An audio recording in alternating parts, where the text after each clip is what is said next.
Okay, so 26th question இந்த வீடியோவில் பார்க்கலாம். ஸோ லாஸ்ட் வீடியோவில் 1 to 25 இருக்குது. ஸோ அதை பார்க்காதவங்க அதை போய் செக் பண்ணிட்டு இங்கே வாங்க. So Karl Marx explain the process of class struggle with the help of which of the following theories.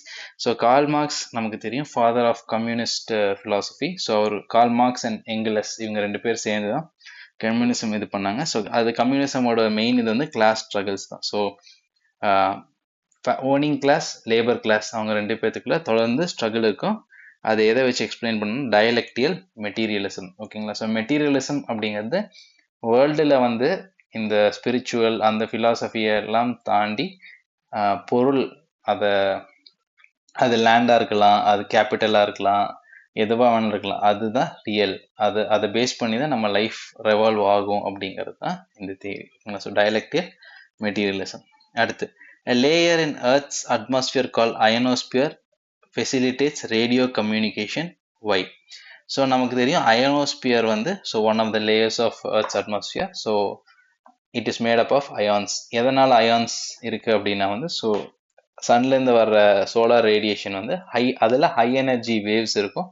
அந்த எனர்ஜி வேவ்ஸை அட்மாஸ்பியரில் அந்த லேயர் வந்து பிளாக் பண்ணும். அந்த எனர்ஜி அப்சர்வ் பண்ணும்போது அங்கே இருக்கிற ஆட்டம்ஸ் எல்லாம் அயானிக் ஃபார்முக்கு போயிடும். அதனால தான் அயனோஸ்பியர். ஓகேங்களா? So presence of ozone causes reflection of radio waves to earthனா தப்பு. ஏன்னா ஓசோன் வந்து அயனோஸ்பியர்ல இருக்காது, செகண்ட் லேயரான ஸ்ட்ராட்டோஸ்பியர்ல இருக்கும். ஸோ ஓசோனோட வேலை என்ன அப்படின்னா வந்து யூவி ரேஸை ரெஃப்ளெக்ட் பண்ணுறது தான். ஓகேங்களா? யூவி ரேஸை பிளாக் பண்ணுறது தான். ஸோ யூவியில் ஏபிசி அப்படின்னு 3 இருக்கும். அதில் யூவிஏவும் யூவிபியும் வந்து பார்த்தீங்க அப்படின்னா வந்து யூவிசி 3 இருக்கும். பிஎன்சி வந்து பிளாக் பண்ணிடும். ஏ வந்து பார்த்தீங்க அப்படின்னா வந்து நமக்கு வரும். ஓகேங்களா? இந்த யூவிஏ வந்து நம்ம ஸ்கின்ல படும்போது கொலஸ்ட்ரால் வந்து விட்டமின் டியா மாறும். Radio waves have a very long wavelength. So radio waves have a very long wavelength அப்படிங்கிறது கரெக்ட் தான். ஆனால் அந்த radio waves long wavelength இருக்கிறதுக்கும் இதுக்கும் சம்பந்தம் கிடையாது. ஓகேங்களா? So neither one not two. ஓகேங்களா? So second as a statement correct, ஆனால் அந்த கொஷினுக்கு அந்த ஸ்டேட்மெண்ட் கிடையாது. ஓகேங்களா? Okay. So both foreign direct investments and foreign institutional investors are related to investment in a country. Which one of the following best represents an important difference between the two? Okay. So பேசிக்காக வந்து பார்த்தீங்க அப்படின்னா வந்து FDI வருது அப்படின்னா வந்து அவங்க ownership எடுத்துப்பாங்க. ஓகேங்களா? ஸோ எஃப்ஐஐ எல்லாம் வந்து பார்த்தீங்கன்னா நம்ம ஷேர் மார்க்கெட்டில் இன்வெஸ்ட் பண்ணுறது, இன்சூரன்ஸ் மார்க்கெட்டில் இன்வெஸ்ட் பண்ணுறது, பாண்ட் மார்க்கெட்டில் இன்வெஸ்ட் பண்ணுறது, இது எல்லாமே எஃப்ஐஐ யூஸ் பண்ணுவாங்க. ஆனால் எஃப்டிஐ வந்து பார்த்தீங்க அப்படின்னா வந்து ஒரு பர்டிகுலர் செக்டாரில் டார்கெட் பண்ணுவாங்க. ஃபார் எக்ஸாம்பிள் வந்து பார்த்தீங்க அப்படின்னா வந்து வால்மார்ட் வந்து ஃப்ளிப்கார்ட்டை வாங்கினது, இ-காமர்ஸ். வேறு ஏதாவது ஒரு இண்டஸ்ட்ரி வந்து இந்தியாவோட டிஃபென்ஸ் இண்டஸ்ட்ரியை இன்வெஸ்ட் பண்ணுறது, அந்த மாதிரி. ஸோ எஃப்டிஐ வந்து ஸ்பெசிஃபிக்காக டார்கெட் பண்ணுவாங்க. எஃப்ஐஐ அப்படி கிடையாது, அவங்க ஜென்ரலாக வருவாங்க, அவங்க இன்வெஸ்ட் பண்ணி பணத்தை எடுத்துகிட்டு போகிறது தான். ஓகேங்களா? ஸோ எஃப்ஐஐ வந்து கேபிட்டல் அவைலபிலிட்டி இன்க்ரீஸ் பண்ணும், ஆனால் எஃப்டிஐ வந்து பர்டிகுலர் செக்டர்ஸை தான் டார்கெட் பண்ணும். ஸோ அதில் தான் நீங்கள் பார்த்தீங்கன்னா அட்டாமிக் எனர்ஜியில் எஃப்டிஐ இவ்வளோ பர்சன்டேஜ் அலோவ் பண்ணியிருக்கோம், டிஃபென்ஸில் எஃப்டிஐ இவ்வளோ பர்சன்டேஜ் அலோவ் பண்ணியிருக்கோம் அப்படின்னு கவர்மெண்ட் சொல்லுவாங்க. ஓகேங்களா? ஓகே. இதில் தேர்ட் ஸ்டேட்மெண்ட் பார்த்தீங்கன்னா FDI flows in secondary markets while FII targets primary market. இது அப்படியே ரிவர்ஸ் பண்ணி கொடுத்துருக்காங்க. எஃப்டிஐ வந்து பிரைமரி மார்க்கெட்டை டார்கெட் பண்ணும், எஃப்ஐஐ வந்து பார்த்தீங்க அப்படின்னா வந்து செகண்டரி மார்க்கெட்ஸை டார்கெட் பண்ணும். மோர் ஸ்டேபிள் வந்து எஃப்டிஐ. ஓகேங்களா? ஸோ எஃப்டிஐ வந்து it is considered to be more stable than FII. ஏன்னா எஃப்ஐஐயில் வந்து பார்த்தீங்கன்னா இன்னைக்கு வந்து அவங்க ஷேரை விற்றுட்டு அவங்க எடுத்துகிட்டு போயிடலாம். ஆனால் எஃப்டிஐ வந்து ஒரு கம்பெனி கூட அக்ரிமெண்ட் போட்டிருப்பாங்க, அவ்வளோ சீக்கிரம் அவங்க ஷேர்ஸை செல் பண்ண முடியாது. ஓகேங்களா? ஸோ அந்த மாதிரி. அண்ட் ஃபர்ஸ்ட் இதுலேயுமே வந்து பார்த்தீங்கன்னா எஃப்டிஐ வந்து it helps in better management. ஏன்னா அந்த கம்பெனியோட ஒரு ஸ்டேக்கை அவங்க எடுப்பாங்க. ஃபார் எக்ஸாம்பிள் 49% எஃப்டிஐ எவ்வளோன்னா அந்த கம்பெனியோட 49% வரைக்கும் அவங்க வாங்குவாங்க. ஒரு ஷேர் ஹோல்டராக 26%க்கு மேலே இருந்துச்சுன்னா நீங்கள் போர்டில் ஒரு மெம்பராக இருக்க உங்களுக்கு ரைட்ஸ் இருக்குது அப்படிங்கிற சில ப்ரொவிஷன்ஸ் இருக்கும். ஸோ வந்து மேனேஜ்மெண்ட்டை வந்து அவங்க டேக் ஓவர் பண்ணிப்பாங்க. ஓகேங்களா? அடுத்து 29. Genetically engineered form of brinjal known as BT brinjal has been developed. Objective of this is, so BT brinjal மாதிரியே BT cotton ஒன்று இருக்கு. ஓகேங்களா? இது ரெண்டுமே வந்து பார்த்தீங்க அப்படின்னா பெசிலஸ் தூரிஜெனிசிஸ் அப்படிங்கிற ஒரு பாக்டீரியா வச்சு இது பண்ணுறது. ஸோ இந்த பாக்டீரியா வச்சு ஜெனட்டிக் இன்ஜினியரிங் பண்ணி எதுக்காக அப்படின்னா to make it best resistant. So காட்டனில் வந்து பார்த்தீங்கன்னா பால் மவுத் வார்ம் அப்படின்னு ஒன்று இருக்கும். அந்த பால் மவுத் வார்ம்னால அந்த காட்டன் டேமேஜ் ஆகாமல் இருக்கிறதுக்காக பிடி வெரைட்டி இது பண்ணுவாங்க. ஸோ பேசிக்காக அந்த பாக்டீரியா வந்து அந்த காட்டனை சாப்பிட்டா அதோட கட் இருக்கு பார்த்தீங்களா, அந்த கட் வந்து செலைனாக மாறிடும். செலைன் கட்டாக இருந்ததுன்னா டைஜஸ்ட் பண்ண முடியாது. அதனால அந்த பாக்டீரியா அந்த பெஸ்ட் வந்து செத்துரும். ஓகேங்களா? ஓகே. ஸோ அண்ட் இன்னொரு இது என்ன அப்படின்னா வந்து ஏன் வந்து காட்டனில் மட்டும் அலோவ் பண்ணியிருக்காங்க, பிரிஞ்சால் அலோவ் பண்ணலன்னா, ஏன்னா ஃபுட்டுக்குன்னு சில ஸ்டாண்டர்ட்ஸ் இருக்கு. ஓகேங்களா? அதனால தான். ஓகே. அடுத்து ஸோ ஆம் ஆத்மி பீமா யோஜனா வந்து இது பழைய இது. ஓகேங்களா? So old insurance scheme. So பேசிக்காக வந்து பார்த்தீங்கன்னா இதுக்கான ஆன்சர் வந்து சி 1 and 3 ஒன்லி. ஓகேங்களா? ஸோ இது கேட்க வாய்ப்பில்லை, ஏன்னா இந்த ஸ்கீம் வந்து ஸ்கிராப் பண்ணிட்டு வேற ஸ்கீம் கொண்டு வந்துட்டாங்க. Okay. In the context of global crude oil prices, Brent crude oil is frequently used in news. What does the term imply? So Brent crude அப்படிங்கிறது வந்து பார்த்தீங்க அப்படின்னா வந்து it is a category of crude oil. ஓகேங்களா? So north சீஸ்ல இருந்து source பண்ணுவாங்க. So north C வந்து யூரோப்ல இருக்கு, அதுதான் பிரெண்ட் க்ரூட். இது போக என்னென்ன க்ரூட் இருக்குன்னா டெக்சாஸ் க்ரூடுன்னு ஒன்று இருக்கும். ஓகேங்களா? ஸோ அது ஒன்று. இட் டஸ் நாட் கண்டெயின் சல்ஃபருங்கிறது தப்பு, ஏன்னா சல்ஃபர் இல்லாமல் ஒரு ஃபாசில் ஃபியூயலே கிடையாது. ஓகேங்களா? ஸோ எல்லா ஃபாசில் ஃபியூயல்ஸ்லையும் சல்ஃபர் இருக்கும். ஓகேங்களா? ஸோ நார்த் சி வந்து யூரோப்ல இருக்கு. ஓகேங்களா? இந்த மாதிரி ஏதாவது கேட்க வாய்ப்பு இருக்கு. இப்போ இந்த வெனிசுவேலா அவங்க கிட்ட இருந்து ஆயில் பர்ச்சேஸ் பண்ற ஒரு இது போயிட்டு இருக்குல்ல. ஸோ இதில் வந்து பார்த்தீங்கன்னா வெனிசுவேலாவோட க்ரூட் ஆயிலில் வந்து பார்த்தீங்க அப்படின்னா வந்து எசிடிட்டி அதிகம், அதே மாதிரி விஸ்காசிட்டி அதிகம். ஓகேங்களா? எசிடிட்டி அதிகம் அப்படின்னா வந்து பைப்ஸை கொரோட் பண்ணிடும். விஸ்காசிட்டி அதிகம் அப்படின்னா வந்து அது அவ்வளோ ஈஸியாக ஃப்ளோ ஆகாது, கிளாக் ஆகிடும். ஹை ப்ரெஷர் உங்களுக்கு தேவைப்படும். ஓகேங்களா? அதுதான் வந்து இதோட ப்ராப்ளம். ஓகேங்களா? ஸோ நம்மளோட ஒவ்வொரு ரிஃபைனரியும் வந்து பார்த்தீங்கன்னா என்ன டைப் ஆஃப் க்ரூடை பர்ச்சேஸ் பண்ணுறோமோ அதுக்கேற்ற மாதிரி அவங்க அந்த ரிஃபைனரியை டிசைன் பண்ணியிருப்பாங்க. ஓகேங்களா?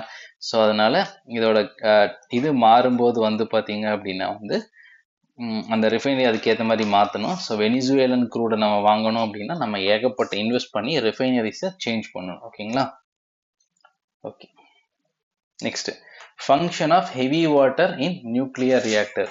ஸோ நியூக்ளியர் ரியாக்டர் வந்து பார்த்தீங்க அப்படின்னா வந்து ஸோ அதில் நிறையா காம்பனன்ட்ஸ் இருக்குது. ஸோ அதில் வந்து பார்த்தீங்க அப்படின்னா வந்து மாடரேட்டர்னு ஒன்று இருக்குது, அப்சர்வர் அப்படின்னு ஒன்று இருக்குது. அதுக்கப்புறம் வந்து பார்த்தீங்க அப்படின்னா வந்து அந்த ஹீட்டை கண்டக்ட் பண்ணுறதுக்கு ஒரு மெக்கானிசம் இருக்குது.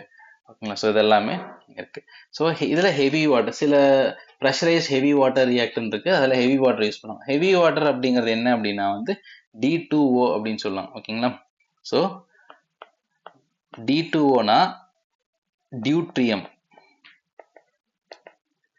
டியூட்ரியம்ல வந்து அது ஹைட்ரஜனோட ஒரு ஐசோடோப் தான். ஓகேங்களா? ஹைட்ரஜனோட ஒரு ஐசோடோப். ஸோ ஒரு புரோட்டான் ஒரு நியூட்ரான் இருக்கும். ஓகேங்களா? இன்னொன்று வந்து பார்த்தீங்கன்னா ட்ரிட்டியம்.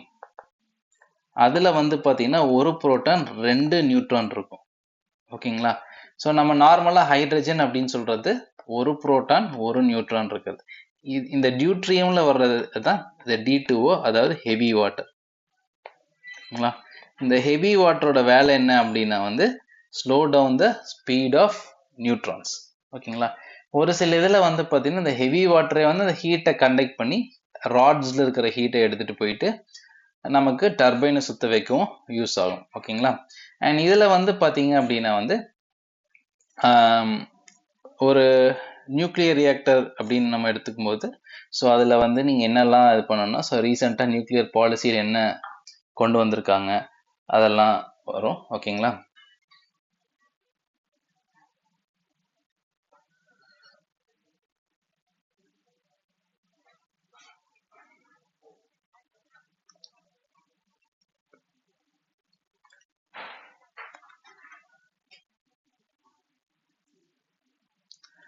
ஸோ இந்தியாவோட நியூக்ளியர் பாலிசி வந்து 3 ஸ்டேஜ் நியூக்ளியர் பாலிசி. ஏன்னா நம்மக்கிட்ட யுரேனியம்கோட தோரியம் தான் அதிகமாக இருக்குது. அதில் செகண்ட் ஸ்டேஜ் வந்து பார்த்தீங்கன்னா ப்ரீடர் ரியாக்டர்ஸை நம்ம யூஸ் பண்ணுறது. நம்ம இப்போ செகண்ட் ஸ்டேஜை நம்ம ரீச் பண்ணிகிட்ருக்கோம். ஓகேங்களா? ஸோ நிறைய ப்ரீடர் ரியாக்டர்ஸை நம்ம எஸ்டாப்ளிஷ் பண்ணுறது. ஸோ கல்பாக்கல்னு இருக்கிறது ஃபாஸ்ட் ப்ரீடர் டெஸ்ட் ரியாக்டர் FBTRன்னு. ஸோ அதை யூஸ் பண்ணுறது. தேர்ட் ஸ்டேஜில் வந்து தோரியம் பேஸ்ட் ரியாக்டர்ஸ். தேர்ட் ஸ்டேஜில் தோரியம் பேஸ்ட், ஏன்னா நம்ம கிட்ட அதிகமாக இருக்கிறது தோரியம் தான்.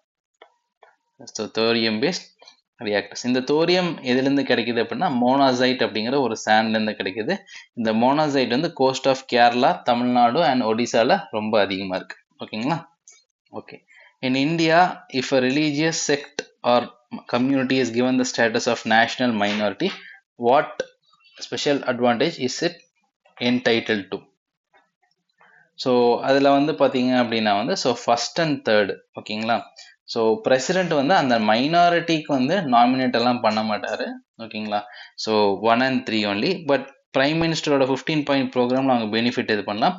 And minorities they can administer and establish and administer exclusive educational institutions. அதுக்கு வந்து ஆர்டிகல் 2930ல வந்து பார்த்தீங்கன்னா protecting the cultural rights of minorities-ல safeguards கொடுத்துருக்காங்க.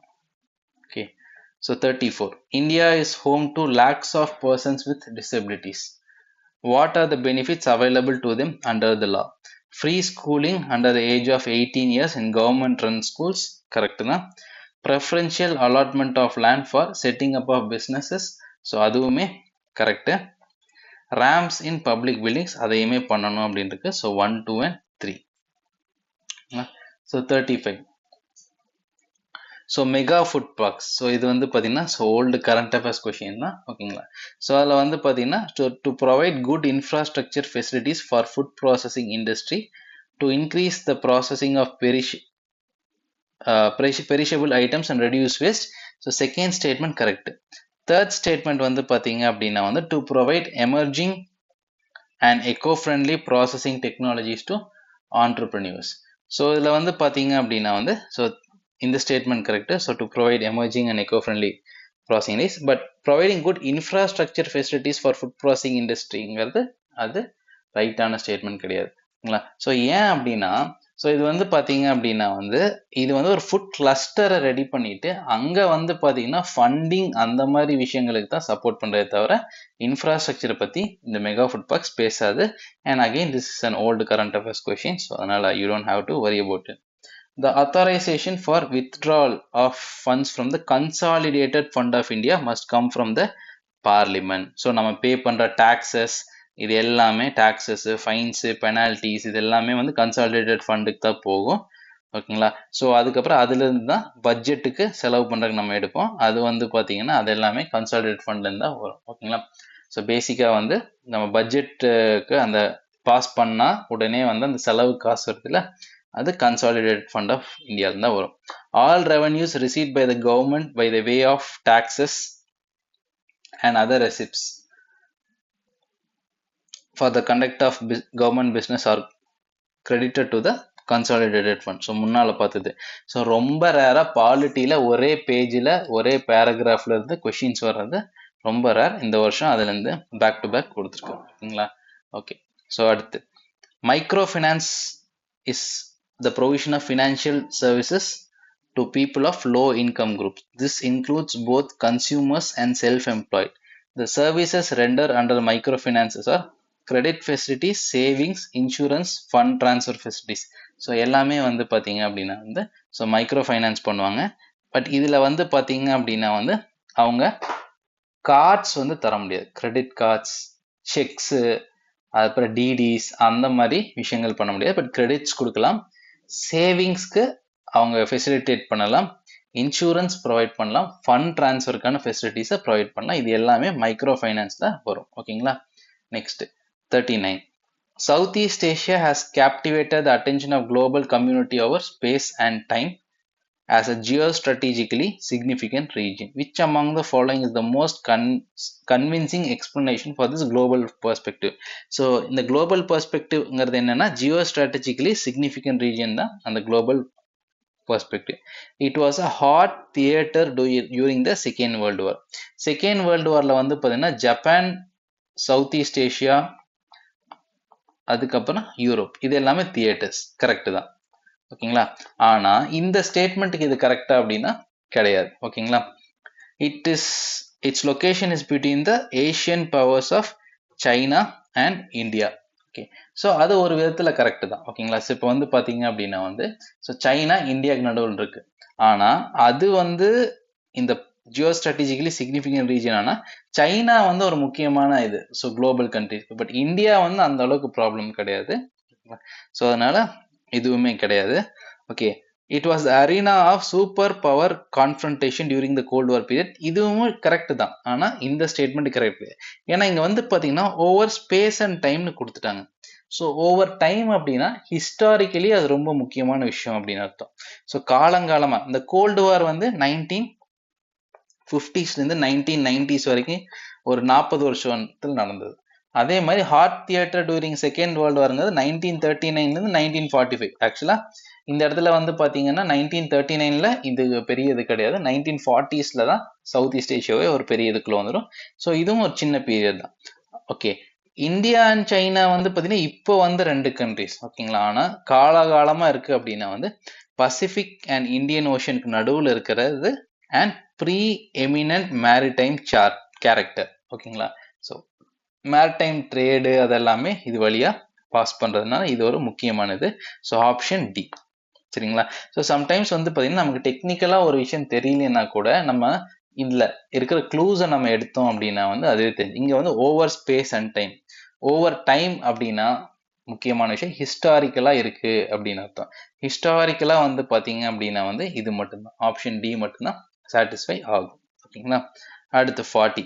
A company marketing food products advertises that its items do not contain trans fats. What does this campaign signify to the customers? Okay, so the product is not made up of hydrogenated oils.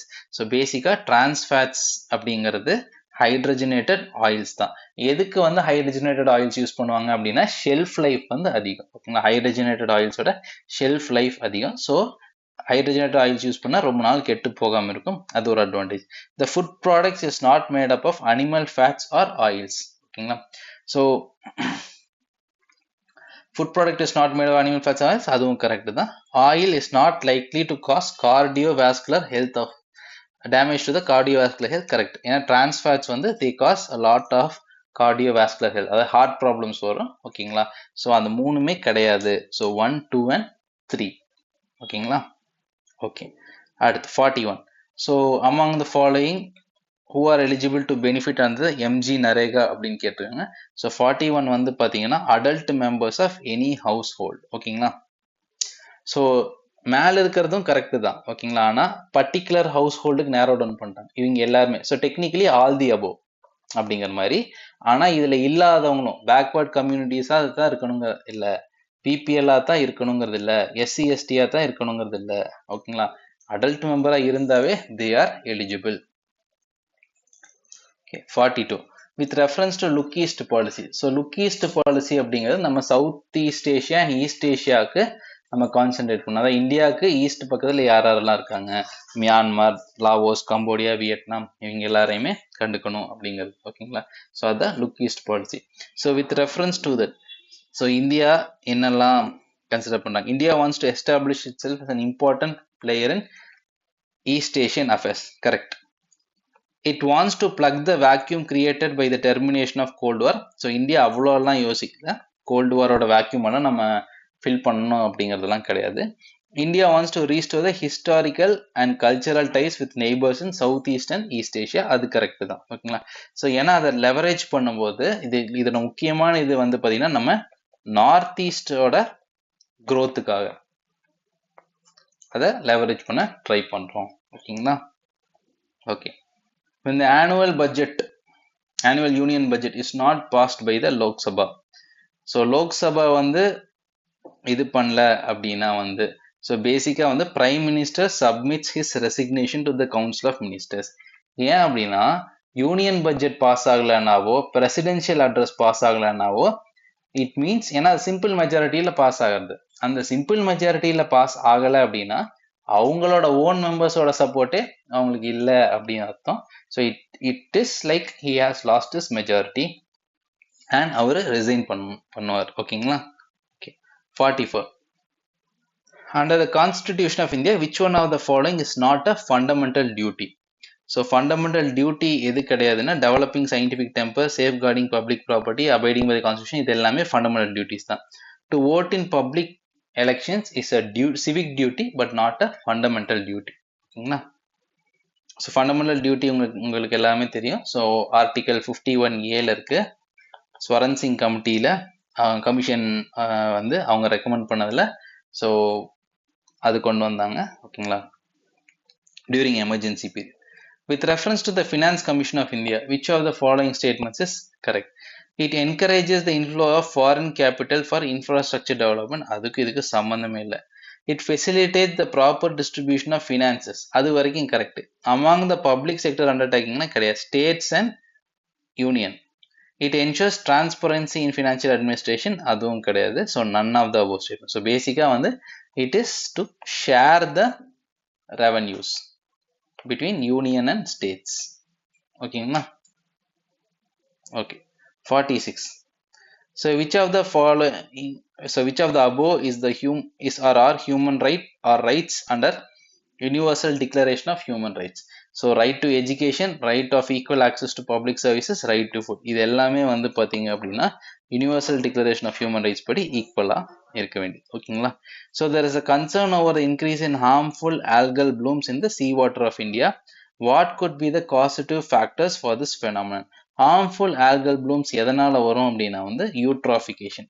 So பேசிக்காக யூட்ராஃபிகேஷன்னால வந்து பார்த்தீங்கன்னா algal blooms வரும். அந்த algal blooms வந்து பார்த்தீங்க அப்படின்னா நியூரோடாக்சின்ஸை produce பண்ணிச்சு அப்படின்னா ஹார்ம்ஃபுல் ஆல்கல் ப்ளூம்ஸாக மாறும். ஸோ இன்னைக்கு கூட வந்து இன்னைக்கு அப்படின்னா வந்து இன்னைக்கு February 23 நினைக்கிறேன்.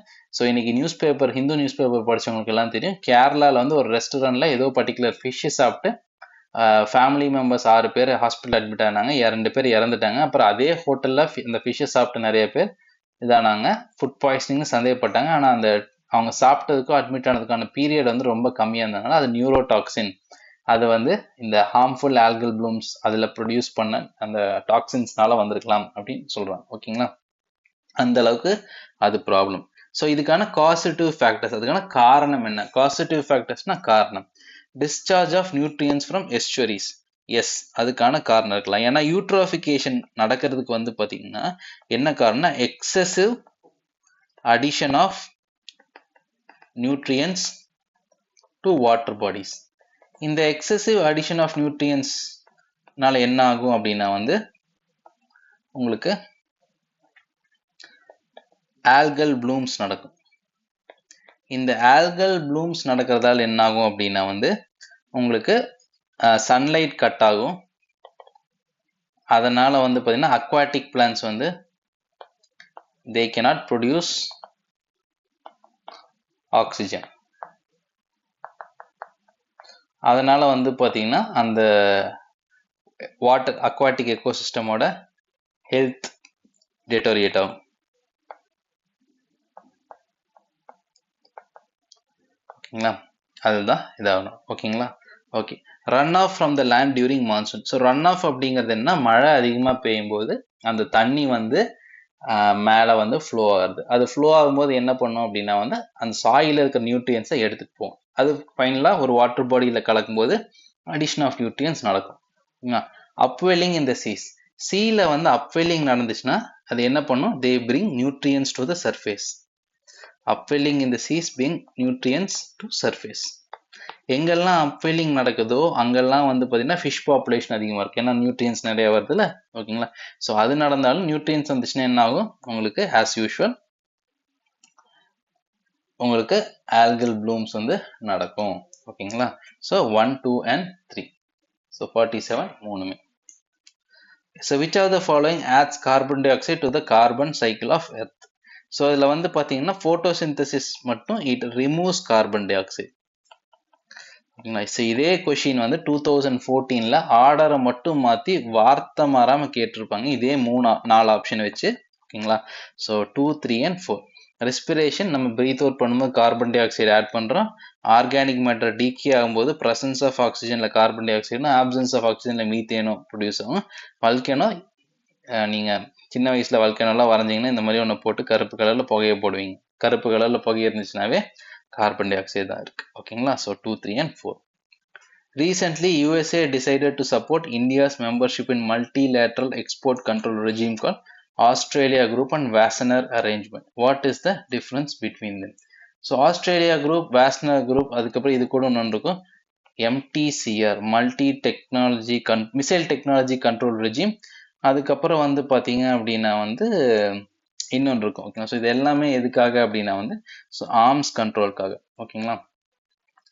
So Australia Group is an informal arrangement which aims to allow exporting countries to minimize the risk of assisting chemical and biological weapons, whereas Wassenaar Agreement is a formal group under OECD holding objectives. So இது ரெண்டுமே வந்து formal group தான். ஓகேங்களா? So அப்போ first statement is wrong. The Australian group comprises predominantly of Asian, African and North American countries, whereas membership of Wassenaar Group are predominantly from European Union and American continents. அது கிடையவே கிடையாது. So it is open to all. அதில் வந்து பார்த்தீங்க அப்படின்னா வந்து எல்லாருமே இருக்கலாம். யாரெல்லாம் வந்து இந்த வெப்பன்ஸை வந்து ஸ்ப்ரெட் ஆகிறத கம்மி பண்ணணும் அப்படின்னு நினைக்கிறாங்களோ அவங்க எல்லாரும் இதில் இருக்கலாங்களா. ஸோ இதில் ஒன்று வந்து பார்த்தீங்கன்னா dual purpose weapons, dual purpose டெக்னாலஜியை கண்ட்ரோல் பண்ணுறதுக்காக. டியூவல் பர்பஸ் டெக்னாலஜி என்னன்னா அந்த டெக்னாலஜியை நான் பர்சனலாகவும் யூஸ் பண்ணலாம், அதை கமர்ஷியலுக்காகவும் யூஸ் பண்ணலாம். அதை லைட்டாக இது பண்ணேன்னா நான் அதே டெக்னாலஜி அப்படியே எடுத்து மிலிட்ரி பர்பஸஸ்க்காகவும் யூஸ் பண்ணலாம். அதெல்லாம் கண்ட்ரோல் பண்ணுறது எல்லாமே இவங்க தான். ஓகேங்களா? ஸோ நெய்தர் ஒன் நார் டூ.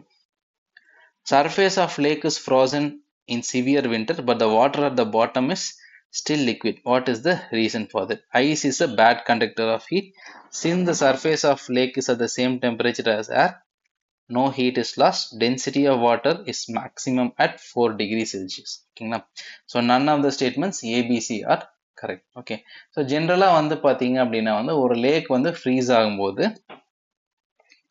உங்களுக்கு மேல இருந்து தான் ஃப்ரீஸ் ஆகும். ஓகேங்களா? மேல இருந்து தான் ஃப்ரீஸ் ஆகும். ஸோ நமக்கு நார்மலாக வந்து ஃப்ரீஸ் ஆனால் அதோட டென்சிட்டி கம்மியாக இருக்கும். ஆனால் வாட்டர் மட்டும் வந்து பார்த்தீங்கன்னா சாலிட் ஸ்டேட்டில் லிக்விடில் ஃப்ளோட் ஆகும். அது வாட்டருக்கு மட்டுமே இருக்காது. மற்ற எந்த இதுவும் வந்து பார்த்தீங்க அப்படின்னா வந்து அதோட சாலிட் வந்து அதோட லிக்விட்ல சிங்க் தான். இது ஏன் அப்படின்னா 4 டிகிரி வரைக்குமே வந்து டெம்பரேச்சர் கம்மியாச்சு அப்படின்னா வந்து டென்சிட்டி வந்து இன்க்ரீஸ் ஆகும் வாட்டருக்கு. 4 டிகிரிக்கு மேலே கிரேட்டர் தென் 4 டிகிரிஸ் வரைக்கும் இதுதான். லெஸ் தென் 4 டிகிரி செல்சியஸ் ஆகும்போது என்ன ஆகும்னா டெம்பரேச்சர் கம்மியாச்சுன்னா டென்சிட்டியும் டிக்ரீஸ் ஆகும். இது அனாமலஸ் எக்ஸ்பேன்ஷன் ஆஃப் வாட்டர் அப்படின்னு சொல்லுவாங்க. Anomalous expansion of water. அதனால என்ன ஆகும்னா 4 டிகிரி வந்துருச்சு அப்படின்னா அது கீழே போப்போ வாட்டர் லைட் ஆகி மேலே ஃப்ளோட் ஆக ஆரம்பிச்சிடும். ஓகேங்களா? ஸோ அதனால density of water is maximum at 4 degree Celsius. ஓகேங்களா? ஸோ அப்போ கீழெல்லாம் டென்ஸான வாட்டர் இருக்கும், மேலெல்லாம் லைட்டான வாட்டர் இருக்கும். 0 டிகிரி போயிடுச்சு அப்படின்னா வந்து அது ஃப்ரீஸ் ஆக ஆரம்பிச்சிடும். இப்போ ஃப்ரீஸ் ஆக ஆரம்பிச்சிச்சுன்னா அதுவே வந்து ஒரு இன்சுலேட்டர் ஆக்ட் ஆகும். ஓகேங்களா? அதாவது இதுவும் கரெக்ட் தான். Ice is a bad conductor of heat, அதுல எந்த ஒரு மாற்றமும் இல்லை. ஆனா சர்ஃபேஸ் வந்து மட்டும் ஃப்ரீஸ் ஆகிறதுக்கும் கீழே வாட்டர் லிக்விடா இருக்கிறதுக்கும் இதுதான் காரணம். ஓகேங்களா? ஸோ இதனால தான் வந்து பார்த்தீங்க அப்படின்னா வந்து ஒரு வின்டர்ல வந்து லேக் ஃப்ரீஸ் ஆச்சுன்னா மேலே ஃப்ரீஸ் ஆகிடும், உள்ளுக்குள்ள அப்படியே இருக்கும். ஸோ அங்கே இருக்கிற ஃபிஷ்ஷஸ் எல்லாமே சர்வைவ் ஆகும். ஓகேங்களா? பட் இதுவே ரொம்ப நாளுக்கு இருந்துச்சுன்னா உள்ள வந்து இப்போ இந்த ஐஸா இருந்துச்சுன்னா சன்லைட்டே வந்தாலும் இது சன்லைட்டை ரிஃப்ளெக்ட் பண்ணி விட்டுரும். அப்போ இங்கே இருக்கிற அக்வாட்டிக் பிளான்ஸ்னால ஆக்சிஜன் ப்ரொடியூஸ் பண்ண முடியாது. அதனால என்ன ஆகும் அப்படின்னா இதில் இருக்கிற டிசால்வ் ஆக்சிஜன் வந்து கம்மியாயிட்டே வரும். அப்புறம் ஒரு ஸ்டேஜுக்கு மேலே எல்லா மீனும் செத்துரும். அப்படி ஒரு கண்டிஷன் வந்துச்சுன்னா அந்த மீனெல்லாம் சாகறதுக்கு பேர் வின்டர் கில். ஏன்னா வின்டர்ல அந்த ஐஸ் ஃபார்ம் ஆகிறனால அந்த மீன்லாம் செத்துருது. அதுதான் வின்டர் கில் அப்படின்னு சொல்லுவோம். ஓகேங்களா? இதுல சில கம்யூனிட்டிஸ் என்ன பண்ணுவாங்க அப்படின்னா இந்த மாதிரி லேக் ஃப்ரீஸ் ஆனதுக்கப்புறம் இந்த இடத்துல சின்னதாக உடச்சி விட்டுட்டு தண்ணியை கலக்கி விடுவாங்க. தண்ணியை கலக்கி விட்டாங்கன்னா அங்கே வந்து டிசால்வ் ஆக்சிஜன் நிறையா இருக்கும். அங்கே வந்து பார்த்தீங்கன்னா அப்போ அந்த மீன் வந்து ஆக்சிஜன் எடுத்துக்கிற எல்லா மீனும் அந்த இடத்த நோக்கி வரும். அப்போ வந்து பார்த்தீங்கன்னா கையிலேயே பிடிச்சி அள்ளிட்டு போயிடும். ஓகேங்களா? மீன் பிடிக்கலாம் மாட்டாங்க. அது பக்கத்தில் இருக்கிற மீனை தூக்குறத பார்த்துட்டு இந்த மீன் தெரிச்செல்லாம் போகாது. ஏன்னா அதுக்கும் ஆக்சிஜன் தேவை. ஓகேங்களா? அந்த மாதிரி மனுஷங்க பண்ணுறதை பார்த்துட்டு பனிக்கரடி, போலார் பேர் அதுவும் இந்த மாதிரி எங்கேயாவது ஐஸை உடைச்சு அழகா தண்ணியை கலக்கிவிடும். அதுக்கப்புறம் மீன் வந்துச்சுன்னா அழகா எடுத்துட்டு போயிடும். ஓகேங்களா? ஓகே, ஸோ இது வந்து ஒரு சிம்பியாட்டிக் மனுஷன் கரடி கிட்ட இருந்து லேர்ன் பண்ணாங்களா, கரடி மனுஷன் கிட்ட இருந்து லேர்ன் பண்ணாங்க தெரியல, பட் திஸ் ஹேப்பன்ஸ். ஓகேங்களா? ஓகே, ஸோ நம்ம 50 கொஷின்ஸ் பார்த்துருக்கோம். இந்த வீடியோவில் 26 to 50 பார்த்துருக்கோம். அடுத்த வீடியோவில் 51 to 100 பார்க்கலாம். ஓகேங்களா? Okay, all the best. Thank you.